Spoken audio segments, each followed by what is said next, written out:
नमस्कार दोस्तों, स्वागत है आपका मेरे इस YouTube channel learning basic economics with Richa ma'am. आज हम लेकर आए हैं इसमें एक टेस्ट सीरीज जो कि इन्फ्लेशन से रिलेटेड है।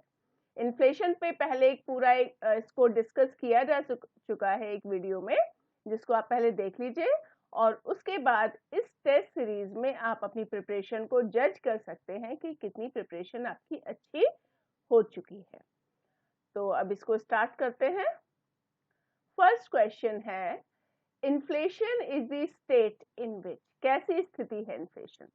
देखिए, इन्फ्लेशन एक कंसिस्टेंट प्राइस राइज है जो किसी भी इकोनॉमी में होता है। ध्यान रखने वाली बात यह है कि प्राइस किसी पॉइंट ऑफ टाइम पे इंक्रीज नहीं होगा, एक कंसिस्टेंट प्राइस राइज यानी कि लगातार कीमतों का बढ़ना, और किसी भी एरिया के लेवल पे नहीं, पूरे कंट्री के लेवल पे हो रहा है और मेजॉरिटी ऑफ प्रोडक्ट्स के साथ में हो रहा है, तो हम उसे इन्फ्लेशन कहते हैं। समझने के लिए हम इसे महंगाई कह सकते हैं। अब यहाँ पर जब हम इसे वैल्यू ऑफ मनी से कोरिलेट करते हैं तो मीनिंग बिल्कुल अपोजिट हो जाता है। जैसे प्रोडक्ट का प्राइस और मनी का प्राइस बिल्कुल अपोजिट होते हैं। बिल्कुल अपोजिट मीन्स अगर हम कहते हैं सेब का प्राइस बढ़ के 10 रुपए से 20 रुपए हो जाता है, तो इसका एक मतलब ये भी है कि पहले हम जितने पैसों में एक सेब खरीद पाते थे, अब उतने में हम नहीं खरीद सकते। तो सेब का प्राइस तो बढ़ गया, लेकिन मनी का प्राइस घट गया ना। तो यहाँ जो हमारा आंसर है वो है the value of money decreases. Money की वैल्यू घट रही है, लेकिन प्रोडक्ट्स की वैल्यू या प्राइसेस बढ़ता है। सेकेंड क्वेश्चन है, how inflation affects the price of the commodities. जो इन्फ्लेशन है वो जो कमोडिटीज हैं, वस्तुएं हैं, उनके प्राइसेस को कैसे इफेक्ट करती है। देखिए, हम यहाँ पे सारे ऑप्शंस को डिस्कस नहीं करेंगे, उससे सिर्फ कंफ्यूजन बढ़ता है। हम सिर्फ सही ऑप्शन को डिस्कस करेंगे। तो जो प्राइसेस ऑफ कमोडिटीज है वो बढ़ेगा। इन्फ्लेशन का सीधा सीधा मतलब है चीजों का मूल्य बढ़ेगा और करेंसी का मूल्य या वैल्यू घटेगी। तो यहाँ पर आ जाता है price of the commodities increases. Third question है, when prices are falling continuously, जब तेजी से घट रहे हैं prices, the phenomena is called, इस चीज को हम क्या कहते हैं। तेजी से घट रहा है प्राइस, तो सिर्फ प्राइस है तो ऑब्वियसली वस्तुओं की हम बात कर रहे हैं। प्राइस तेजी से घट रहा है तो क्या स्थिति बनेगी यहाँ पर, डिफ्लेशन। अगर प्राइस बढ़ रहे होते तो इन्फ्लेशन होता। अब क्योंकि बिल्कुल अपोजिट हमने कहा, तो इन्फ्लेशन का अपोजिट डिफ्लेशन। इन्फ्लेशन को अगर हम तेजी बोलेंगे तो इसको हम मंदी बोलेंगे। इसके बाद नेक्स्ट क्वेश्चन हमारा आता है, when too much money chases too few goods the resulting inflation is called. जब बहुत ज्यादा पैसा यानी कि जो मनी है, करेंसी है, वो और वस्तुएं बहुत थोड़ी सी हैं, तो इस परिस्थिति को या रिजल्टिंग इन्फ्लेशन को हम क्या बोलेंगे, डिमांड पुल इन्फ्लेशन। देखिए, जो इन्फ्लेशन है वो डिमांड पुल इन्फ्लेशन तब होती है जब उसका कारण कहीं ना कहीं डिमांड होता है। इसको ऐसे समझ लीजिए कि एम्प्लॉयमेंट कंट्री में बहुत ज्यादा है या लोगों की इनकम बहुत ज्यादा है, लोगों के पास पैसा बहुत ज्यादा है। अब इन चीजों का ओवरऑल इफेक्ट ये आता है कि जो कंट्री में लोग हैं वो डिमांड ज्यादा करेंगे, और जब चीजों की डिमांड ज्यादा है लेकिन उतनी सप्लाई नहीं है, या इसको ऐसे समझिए, खरीदना बहुत सारे लोग चाहते हैं लेकिन किसी शॉप में सामान ही अवेलेबल नहीं है या बहुत कम है, तो क्या होगा, अपने आप उस प्रोडक्ट का प्राइस बढ़ जाएगा। इनको उतनी ही चीज को ज्यादा पैसे में बेचना शुरू कर देंगे। तो यहाँ पर क्या सिचुएशन है डिमांड पुल इन्फ्लेशन में, कि डिमांड तो ज्यादा है लेकिन सप्लाई कम है, कंपैरेटिवली कम है। तो वहां पर अपने आप अब जो प्राइसेस बढ़ने लगे वो क्योंकि डिमांड की वजह से बढ़ रहे हैं, इसलिए हम इसको डिमांड पुल इन्फ्लेशन कहते हैं। इसके साथ साथ ही हम कॉस्ट पुश भी डिस्कस कर लेते हैं, जो अभी आगे आएगा। जब कॉस्ट की, लागत की या एक्सपेंसेस की वजह से इन्फ्लेशन होती है या प्राइसेस बढ़ते हैं, तो हम उसको कॉस्ट पुश इन्फ्लेशन कहते हैं। जैसे जब कोई मैन्युफैक्चरर प्रोडक्शन कर रहा है तो हो सकता है कि लेबर का प्राइस बढ़ जाए, रॉ मटेरियल उसे महंगा मिलने लग जाए, या किसी और चीज का प्राइस बढ़ जाए, जिससे ओवरऑल उसकी जो मैन्युफैक्चरिंग कॉस्ट है वो बढ़ जाती है। अब क्योंकि उसकी मैन्युफैक्चरिंग एक्सपेंसेस बढ़ रहे हैं, खर्चा उसका बढ़ रहा है, तो आगे जाकर वो प्राइस भी बढ़ाएगा। अब यहाँ जो प्राइस बढ़ा वो कॉस्ट की वजह से बढ़ा, तो इसे हम क्या बोलेंगे? Cost push inflation. चलिए, तो डिमांड पुल इन्फ्लेशन यहाँ पर हो गया। नेक्स्ट है causes of inflation in India. क्या क्या है भारत में? Deficit financing. देखिए, डेफिसिट फाइनेंसिंग होती है कि जब लॉस में जा रही है कोई गवर्नमेंट, यानी कि उसका एक्सपेंडिचर उसकी इनकम से ज्यादा है, तो गवर्नमेंट उस घाटे को पूरा करने के लिए जब नए नोट छापने लगती है, और करेंसी इकोनॉमी में बढ़ना अपने आप ही इन्फ्लेशन को बढ़ाता है। दूसरा है इरेटिक एग्रीकल्चर ग्रोथ। इरेटिक का मतलब होता है इरेगुलर या अनियमित तरीके से जो ग्रोथ होती है। नेक्स्ट है इनएडिक्वेट राइज इन इंडस्ट्रियल प्रोडक्शन। तो भारत में क्या रीजन हो सकता है? यस, सारे ही रीजन है यहाँ पर कि भारत में deficit financing, erratic agricultural growth और inadequate rise in industrial production, ये सारे ही रीजन इन्फ्लेशन के हैं। नेक्स्ट क्वेश्चन है स्टैगफ्लेशन मीन्स। देखिए, यहाँ पे मैंने इसका हिंदी मीनिंग इसीलिए लिखा है कि जो स्टैगफ्लेशन है वो इन्फ्लेशन और रिसेशन दोनों का कॉम्बिनेशन है। यहाँ पर हमें एक तरीके से कहना चाहिए कंपैरेटिवली ज्यादा खराब स्थिति है, क्योंकि यहाँ पर दोनों की परेशानियां हमें फेस करनी पड़ती हैं। स्टैगफ्लेशन का मतलब है इन्फ्लेशन तो है, किस केस में? प्राइसेस के केस में, चीजों के प्राइसेस बहुत ज्यादा बढ़ रहे हैं, और बाकी चीज जो यहाँ पर हमें देखने को मिलती है वो रिसेशन की या डिफ्लेशन की देखने को मिलती है। जैसे यहाँ पर जो वृद्धि दर है अर्थव्यवस्था की वो बहुत ज्यादा कम हो जाती है और अनएम्प्लॉयमेंट बहुत ज्यादा बढ़ जाता है, यानी कि कंट्री हर तरीके से पिछड़ने लगता है। दो चीजें बिल्कुल अलग हैं, अगर हम इनको अलग अलग देखें कि इन्फ्लेशन का मतलब है सारी चीजें अपवार्ड मूवमेंट करेंगी, यानी कि यहाँ पर प्राइसेस तो बढ़ेंगे लेकिन जो एम्प्लॉयमेंट है वो भी बढ़ेगा, प्राइसेस भी बढ़ेंगे, इनकम भी बढ़ेगी, सब चीज बढ़ेगी। और रिसेशन का मतलब होता है सब चीजें डाउनवर्ड मूवमेंट करेंगी, यहाँ पे इनकम भी घटेगी और जो कीमतें हैं वो भी घटेंगी, सब चीज नीचे की तरफ, यानी कि जो भी हमारे इंडिकेटर्स होते हैं, रोजगार है, प्रोडक्शन है, सब घटने लगता है। लेकिन स्टैगफ्लेशन ऐसी स्थिति है जिसमें प्राइसेस बढ़ते हैं और अनएम्प्लॉयमेंट बढ़ता है, बाकी देश की आर्थिक समृद्धि दर और हर चीज स्थिर हो जाती है, रुक जाती है या घटने लगती है, यानी कि दोनों का नुकसान हमें यहाँ एक साथ देखना पड़ता है। इसीलिए स्टैगफ्लेशन को हम कहते हैं मुद्रास्फीति जनित मंदी, यानी कि मुद्रास्फीति का भी दुष्प्रभाव हम देख रहे हैं इसमें और मंदी का दुष्प्रभाव भी देख रहे हैं। तो ये क्या होती है? Inflation with stagnation. स्टैग्नेशन का मतलब है कि जो अर्थव्यवस्था है वो स्थिर हो गई है, वो आगे बढ़ नहीं पा रही है, उसकी समृद्धि दर कम हो गई है या स्थिर हो गई है। स्थिर का मतलब एक नेगेटिव इम्पैक्ट इकोनॉमी पे इसका हो रहा है, तो इन्फ्लेशन विद स्टैग्नेशन। नेक्स्ट है which is the most effective quantitative method to control inflation in the economy.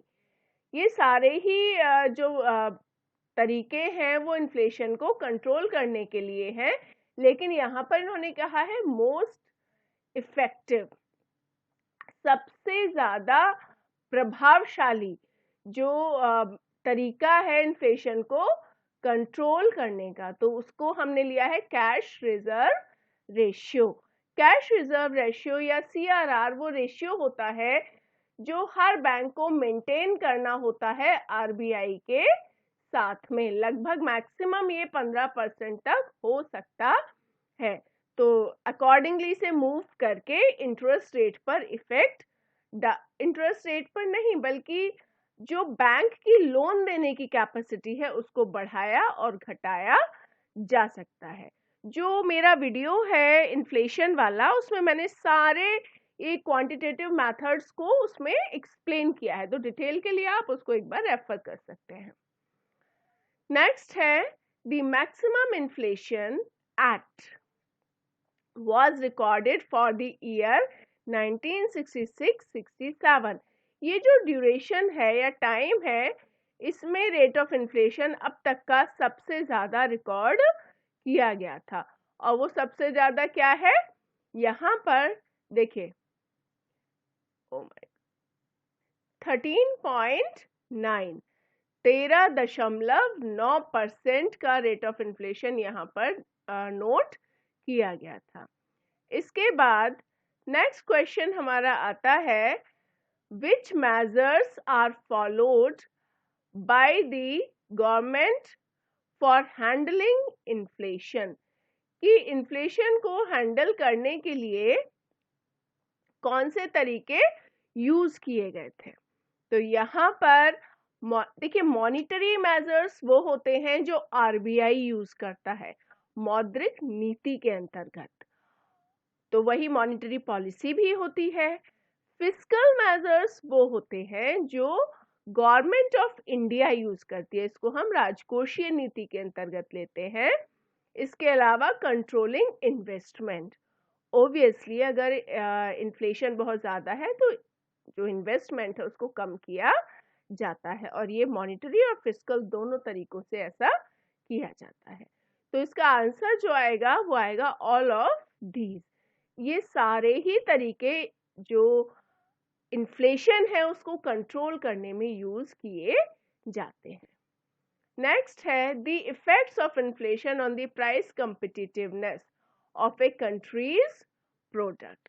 जो किसी भी देश का उत्पादन है उस पर प्राइस प्रतियोगिता या प्रतिस्पर्धा पर इन्फ्लेशन का क्या प्रभाव है। तो यहाँ हमारा आंसर बनता है डेप्रिशिएशन ऑफ द करेंसी। हमने पहले अभी डिस्कस किया था ना कि करेंसी की वैल्यू का कम हो जाना, तो वही यहाँ पर हमने लिया है depreciation of the currency. Next है which price when price increases due to increase in factor prices it is। तो फैक्टर प्राइस की अगर हम बात कर रहे हैं तो इसका मतलब है हम मैन्युफैक्चरिंग प्राइस की या कॉस्ट की बात कर रहे हैं। तो जब कॉस्ट बढ़ने की वजह से इन्फ्लेशन आता है, ये कहा ना इन्होंने कि व्हेन प्राइस इंक्रीजेस, प्राइस बढ़ते हैं किसकी वजह से, फैक्टर प्राइसेस के बढ़ने की वजह से। तो उसमें क्या आएगा हमारा कॉस्ट पुश इन्फ्लेशन, ये पुल हो गया, यहाँ पे पुश आएगा, कॉस्ट पुश इन्फ्लेशन की कॉस्ट की वजह से जो इन्फ्लेशन बढ़ रही है। इसके बाद नेक्स्ट है when there is high inflation in the economy, बहुत ज्यादा इन्फ्लेशन है अर्थव्यवस्था में, how will it affect the supply of money in the economy. अगर अर्थव्यवस्था में बहुत ज्यादा इन्फ्लेशन है या मुद्रास्फीति है तो ये सप्लाई को कैसे इफेक्ट करेगी। देखो जो स्फीति का मतलब है कि लोग डिमांड ज्यादा कर रहे हैं या फिर इकोनॉमी में पैसा बहुत ज्यादा है, और वैसे भी डिमांड भी तभी ज्यादा करते हैं जब लोगों के पास पैसा ज्यादा है। तो फ्लो ऑफ मनी इकोनॉमी में जरूरत से ज्यादा हो गया है, इसीलिए इन्फ्लेशन बढ़ रहा है। तो यहाँ पर हम क्या लिखेंगे इसका answer, supply of money increases, बहुत ज्यादा पैसा हो गया है या सप्लाई ऑफ मनी हो गया है इकोनॉमी में। नेक्स्ट है डिमांड पुल इन्फ्लेशन, डिमांड से रिलेटेड है क्योंकि हम डिमांड साइड की बात कर रहे हैं। Is said to exist when, कब होती है ये डिमांड पुल इन्फ्लेशन। इसका आंसर है the level of aggregate demand is growing, कि जो समग्र डिमांड या समग्र मांग का जो लेवल है वो बढ़ रहा है faster than the underlying level of supply.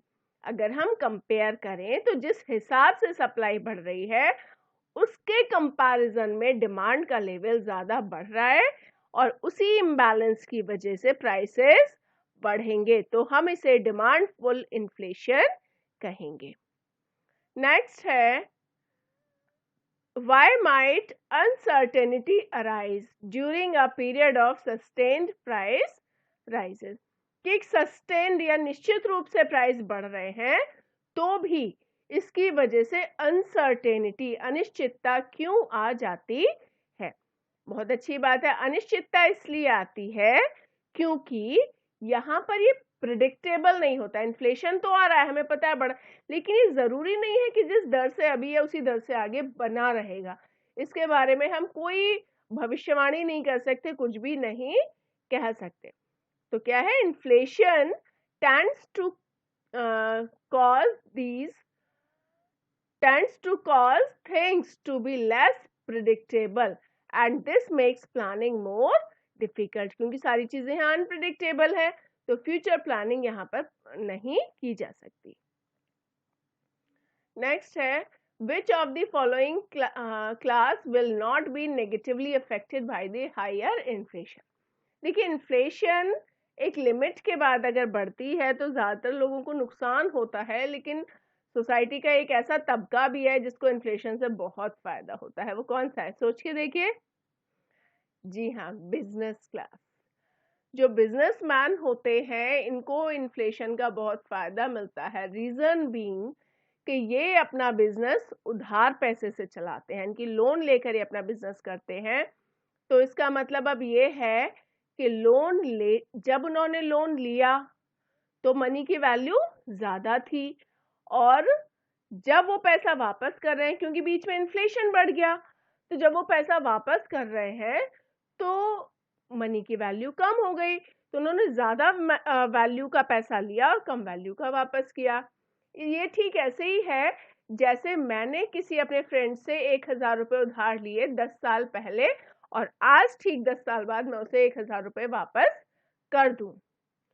तो जब मैंने उससे लिए थे तो उस टाइम 1000 रुपये की वैल्यू बहुत ज्यादा थी, मैं उसमें बहुत सारा सामान खरीद सकती थी, लेकिन अब जब मैंने उसे वापस किए तब उसकी वैल्यू इतनी नहीं रही। तो वही चीज यहाँ पर है कि बिजनेस क्लास को या किसी भी लोन लेने वाले को यहाँ हमेशा फायदा होता है, क्योंकि पैसा लौटाने के समय इन्फ्लेशन की वजह से उसकी वैल्यू डाउन हो गई होती है। और दूसरी चीज, प्रोडक्ट्स का प्राइस बढ़ता है, तो बढ़े हुए प्राइस में जब उन्होंने प्रोडक्शन स्टार्ट किया तो सारे रॉ मटेरियल और सारी कॉस्ट उनकी कम प्राइस में मिल गई, लेकिन इन्फ्लेशन की वजह से अब जब वो चीजों को बेच रहे हैं तो वो महंगी बिक रही है। तो बिजनेस क्लास को या किसी भी लोन लेने वाले को इन्फ्लेशन में फायदा मिलता है। व्हाट इज स्टैगफ्लेशन, इसको हम पहले डिस्कस कर ही चुके हैं। तो स्टैगफ्लेशन का आंसर हमारा क्या बनेगा, बी एंड सी बोथ। देखिए बी में क्या है, a situation in which the economy have inflation and recession all together. दोनों का दुष्प्रभाव हम यहाँ पर झेलते हैं, इकोनॉमी झेलती है, सही है बिल्कुल। और an economy where unemployment is high, unemployment और प्राइसेस बहुत ज्यादा होते ही हैं इसमें, तो ये बी और सी दोनों सही है। Next, who compared the inflation with the robbers, किसने तुलना की थी इन्फ्लेशन की डाकुओं के साथ, तो प्रोफेसर ब्रह्मानंद एंड वकील इसका आंसर है। इन्होंने इसको रॉबर्स के से कंपेयर किया है। नेक्स्ट है, who wrote the book how to pay for money, तो ये तो रटने वाली चीज है बिल्कुल, how to pay for money, तो यहाँ हमारे आ जाते हैं professor Keynes. Which of the following concept is just opposite to deflation? Deflation का opposite कौन सा है?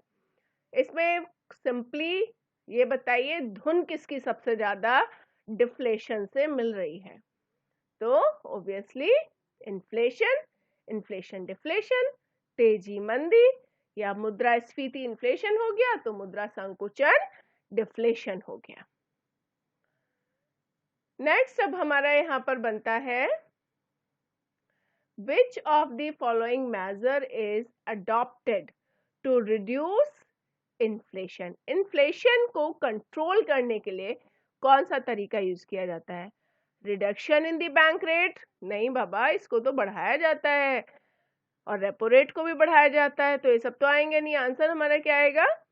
Cuts in government spending.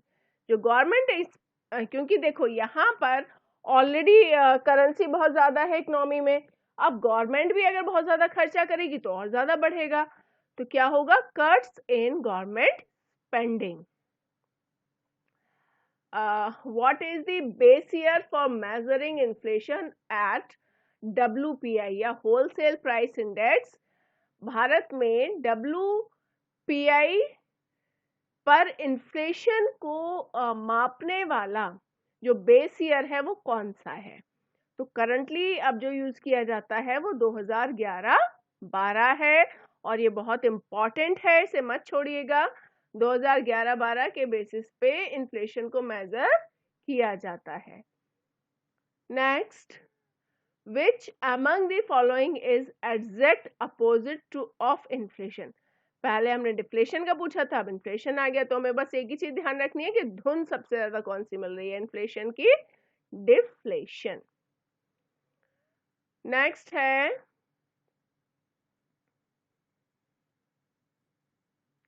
which out of the following is phenomena that tends to demand pull inflation? Demand pull inflation आ गई तो फिर से ध्यान कर लो भैया कि क्या है? डिमांड की वजह से जब प्राइस बढ़ते हैं, तो it is a situation when aggregate demand in an economy outpaces aggregate supply. यानी कि जिस हिसाब से एग्रीगेट सप्लाई बढ़ेगी, डिमांड उससे ज्यादा तेजी से बढ़ेगी, और जब डिमांड और सप्लाई का इम्बैलेंस है तो फिर प्राइस भी बढ़ेंगे, और हम बोल देंगे कि ये डिमांड पुल इन्फ्लेशन है। नेक्स्ट है, हाँ जी, नेक्स्ट है which out of the following is phenomena that leads to cost push inflation? और जब कॉस्ट की वजह से प्राइस बढ़ेगा तो कॉस्ट पुश है, तो कॉस्ट की बात हमने कौन से पॉइंट में की है? Third, C point. It is a situation caused by an increase in prices of inputs like labor and raw material. Labour और रॉ मटेरियल का प्राइस बढ़ने की वजह से आ रही है, इसलिए ये कॉस्ट पुश इन्फ्लेशन है। नेक्स्ट है inflationary gap said to exist when? देखो होता है ना कि जो जीडीपी है यानी कि ग्रॉस डोमेस्टिक प्रोडक्ट है या नेशनल इनकम, मोटा मोटा हम उसको कह सकते हैं, एक है पोटेंशियल, कितनी हो सकती है, और एक है कितनी है, जिसको हम बोलेंगे रियल जीडीपी। तो हमने एक प्लानिंग की और हमने मान लिया कि 100 के बराबर, केवल एक एग्जांपल के लिए, कि 100 के बराबर हमारी जीडीपी यहाँ पर होनी चाहिए, तो ये तो हो गई पोटेंशियल जीडीपी। लेकिन इन्फ्लेशन है और इन्फ्लेशन की वजह से सब चीजें बढ़ेंगी, अपवार्ड मूव करेंगी, चाहे वो प्राइस है, इनकम है, सब चीज, तो यहाँ पे एम्प्लॉयमेंट है, हर चीज बढ़ रही है, तो जो रियल जीडीपी होगी तो 100 से भी ऊपर निकल जाएगी ना। और वहीं अगर डिफ्लेशन होगा यानी कि मंदी होगी, तो हमने 100 की प्लानिंग करी थी लेकिन रियल उससे कम आएगी क्योंकि मंदी आ गई। तो इन्फ्लेशनरी गैप यहाँ पर हम बात कर रहे हैं, तो रियल जीडीपी हमारी ज्यादा होगी और पोटेंशियल कम। पोटेंशियल तो हमने जो सोच के रख ली एक तरीके से वो हो गई, लेकिन इन्फ्लेशन आ गया जिसकी वजह से जीडीपी बढ़ गई, तो रियल हमारी पोटेंशियल जीडीपी से ज्यादा होती है, तो ये होता है इन्फ्लेशनरी गैप। ठीक है, नेक्स्ट है डिफ्लेशनरी गैप, उसका बिल्कुल अपोजिट है, तो हम फिर से वही मान लेते हैं कि पोटेंशियल हमने रखा कि 100 के बराबर जीडीपी होनी चाहिए, लेकिन क्योंकि डिफ्लेशन आ गया या मंदी आ गई तो रियल जीडीपी नहीं हो पाएगी, नहीं हो पाएगी। तो डिफ्लेशनरी गैप का मतलब है रियल जीडीपी कम है और पोटेंशियल जीडीपी ज्यादा है। नेक्स्ट है which out of the following is phenomena that leads to stagflation? फिर स्टैगफ्लेशन आ गया, कॉम्बिनेशन ऑफ बोथ, तो यहाँ हो गया it is a situation of persistent rise in inflation along with dip in growth, कि persistent rise in inflation मतलब prices तो बहुत तेजी से बढ़ रहे हैं, लेकिन जो ग्रोथ रेट है वो नीचे की तरफ जा रहा है, एंड इंक्रीज इन अनएम्प्लॉयमेंट, और बेरोजगारी बहुत तेजी से बढ़ रही है। Which out of the following is phenomena that leads to disinflation? ये नया टर्म आया। देखिए, इन्फ्लेशन का मतलब है तेजी है, अपवार्ड मूवमेंट है, प्राइसेस बहुत तेजी से बढ़ रहे हैं। लेकिन डिसइंफ्लेशन का मतलब है कि इन्फ्लेशन तो है, और जिस स्पीड से इन्फ्लेशन बढ़ रही थी अब उस स्पीड में कमी आ गई, तो ये हो जाएगा डिसइंफ्लेशन। इन्फ्लेशन मतलब तेजी से प्राइस राइज हो रहा है, और डिसइंफ्लेशन का मतलब है उस स्पीड में अब कमी आ गई है। तो आंसर हमारा क्या होगा यहाँ पर? It is a decrease in the rate of inflation. Yes. A slowdown in the rate of increase of the general price level of goods and services. Next है, which out of the following is termed as core inflation? बिल्कुल main अगर हम बात करें inflation क्या होती है तो आ जाइए डी पॉइंट पर। It represents price rise in all goods and services. All means here majority of goods and services, but it does not include articles from food and energy sector. Next है, which out of the following is a phenomena that leads to hyperinflation? देखिए, inflation जब extreme हो जाती है या बहुत ज़्यादा बढ़ जाती है, जिसको हम कहते हैं रॉकेट लाइक, जो मूव करती है रॉकेट की तरह एकदम से मूव कर जाती है, उस इन्फ्लेशन को हम हाइपर इन्फ्लेशन कहते हैं। और इसकी अगर हम दर की बात करें या रेट की बात करें, there is no upper limit, कोई इसकी दर की ऊपरी सीमा नहीं है। ये 1000% और लाख% तक भी जा सकती है। और सबसे बड़ी बात, ये कोई इमेजिनरी सिचुएशन नहीं है। जर्मनी ने, वेनेजुएला ने, बहुत सारे कंट्रीज ने इसको फेस भी किया हुआ है, और कंट्री के लिए बहुत ज़्यादा खतरनाक स्थिति यहाँ पर आ जाती है। बहुत छोटी से छोटी चीज़ों को खरीदने के लिए भी लोग लाचार हो जाते हैं, क्योंकि कीमतें आसमान को छूने लगती हैं। तो यहाँ पर फोर्थ आंसर है हमारा, it is a situation when a nation experiences very high, very मतलब extremely high and accelerating inflation. Next, which out of the following is a phenomena that leads to deflation? Deflation बिल्कुल inflation का opposite था ना, हमने कई बार पढ़ा। तो जब opposite है तो हम कहेंगे inflation में price rise होता है, तो deflation में prices डाउन होते चले जाते हैं कंसिस्टेंटली। तो यहाँ पर सी ऑप्शन है, it is the situation where prices fall continuously और have tendency to fall. Next है, डिमांड पुल इन्फ्लेशन में बी कॉज्ड बाय, किसकी वजह से होती है? भाई डिमांड पुल है तो डिमांड की वजह से ही होगी ना। तो हम यहाँ पर बात करते हैं रिडक्शन इन इंटरेस्ट रेट्स। अब आप बोलोगे कि इंटरेस्ट रेट का डिमांड से क्या रिलेशन है? अब इसको ऐसे समझिए कि जब हमें पैसा मिलता है, सैलरी मिलती है, तो हम दो ही काम करते हैं, या तो हम खर्च करेंगे या हम सेव करेंगे। सेव हम कब करेंगे? जब इंटरेस्ट रेट अच्छा होगा, बदले में हमें अच्छा मतलब रिटर्न मिल रहा है। तो ये अगर हम इकोनॉमी के लेवल पे देखें तो इंटरेस्ट रेट और ये सब चीज़ें ऊंची होती हैं, तो लोग सेव ज़्यादा करते हैं पैसे को, और जब ये दर बहुत कम हो जाती है तो लोग बचत करने में बहुत ज़्यादा फायदा नहीं देखते, तो खर्चा करना या अपनी रिक्वायरमेंट्स को पूरा करना प्रिफर करने लगते हैं कि पैसा इकट्ठा करने से तो कोई खास हमें फायदा नहीं मिल रहा है। तो यहाँ पर वही बात आ जाती है कि रिडक्शन इन इंटरेस्ट रेट कम हो रहा है, इसलिए लोग बचत करने की जगह खर्चा करना पसंद करेंगे। खर्चा ज़्यादा करेंगे तो डिमांड ज़्यादा होगी, डिमांड ज़्यादा होगी तो फिर डिमांड पुल इन्फ्लेशन भी तो आएगी। नेक्स्ट है इन्फ्लेशन, क्या है? अब ये तो सीधा सीधा और डायरेक्ट क्वेश्चन ही हो गया।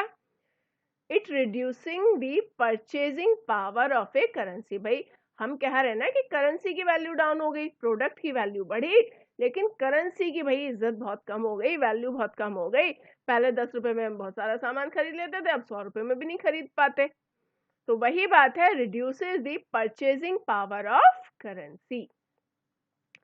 नेक्स्ट है an increase in injections into the economy may lead to. Injection का मतलब होता है बहुत सारा पैसा एकदम से इकोनॉमी में डाल देना किसी भी तरीके से। तो यहाँ हम अगर बात करें इंक्रीज इन इंजेक्शन के, जो पैसा है इकोनॉमी में बहुत ज्यादा डाल दिया, तो उससे क्या होगा, देखिए, an outward shift of aggregate demand and demand pull inflation. भाई इकोनॉमी में पैसा जब डाला तो कैसे डाला, लोगों को इनकम के रूप में कहीं ना कहीं मिलेगा ना, चाहे वो प्रोड्यूसर को मिल रहा है, किसी को भी मिल रहा है। अब इकोनॉमी में पैसा ज्यादा है तो डिमांड ज्यादा होगी, डिमांड ज्यादा होगी तो डिमांड पुल इन्फ्लेशन भी आएगा। Next, an increase in aggregate demand is more likely to lead to demand pull inflation। Aggregate यानी कि समग्र डिमांड में वृद्धि डिमांड पुल इन्फ्लेशन को लाएगा यदि, देखो यहाँ दो चीजें हैं, डिमांड और सप्लाई। अगर डिमांड बढ़ती है लेकिन साथ में सप्लाई भी उसी अनुपात में बढ़ जाए तो कोई फर्क नहीं पड़ेगा इकोनॉमी पे। लेकिन हम हर बार क्या बात कर रहे हैं कि डिमांड बढ़ती है लेकिन सप्लाई उतनी नहीं बढ़ पाती, यानी कि इम्बैलेंस यहाँ रहेगा, सप्लाई जितनी बड़ी है डिमांड उससे भी ज्यादा बढ़ी है। तो यहाँ पर हम अगर लें तो यहाँ पर हमने बात की aggregate supply is perfectly inelastic, यानी कि एग्रीगेट सप्लाई जो है, समग्र पूर्ति जो है, उसमें बिल्कुल भी चेंज नहीं आएगा, वो न्यूट्रल है, जितनी है उतनी ही बनी हुई है। उस केस में अगर डिमांड बढ़ती है तो बहुत तेजी से डिमांड पुल इन्फ्लेशन आएगा। हालांकि सप्लाई बढ़ती है लेकिन डिमांड के बराबर नहीं बढ़ती है तो भी डिमांड पुल इन्फ्लेशन आएगा। लेकिन अगर हमने कह दिया कि सप्लाई न्यूट्रल है, परफेक्टली इलास्टिक है, तो बहुत तेजी से डिमांड पुल इन्फ्लेशन आएगा। N increase in cost will, cost बढ़ने से, भाई कॉस्ट है तो सीधे सीधे हम कॉस्ट पुल इन्फ्लेशन पे, कॉस्ट पुश इन्फ्लेशन पे पहुंच जाएंगे ना। तो ये किसको इफेक्ट करेगा, शिफ्ट एग्रीगेट सप्लाई, सप्लाई को यहाँ पे प्रभावित करेगा। तो यहाँ पे आज के हमारे क्वेश्चंस खत्म हो जाते हैं। आई होप आप सब लोगों को पसंद आया हो, और अगर आपको ये पसंद आया है तो मेरे चैनल को लाइक और सब्सक्राइब करना ना भूलें और अपने फ्रेंड्स के साथ इसको शेयर करें। धन्यवाद।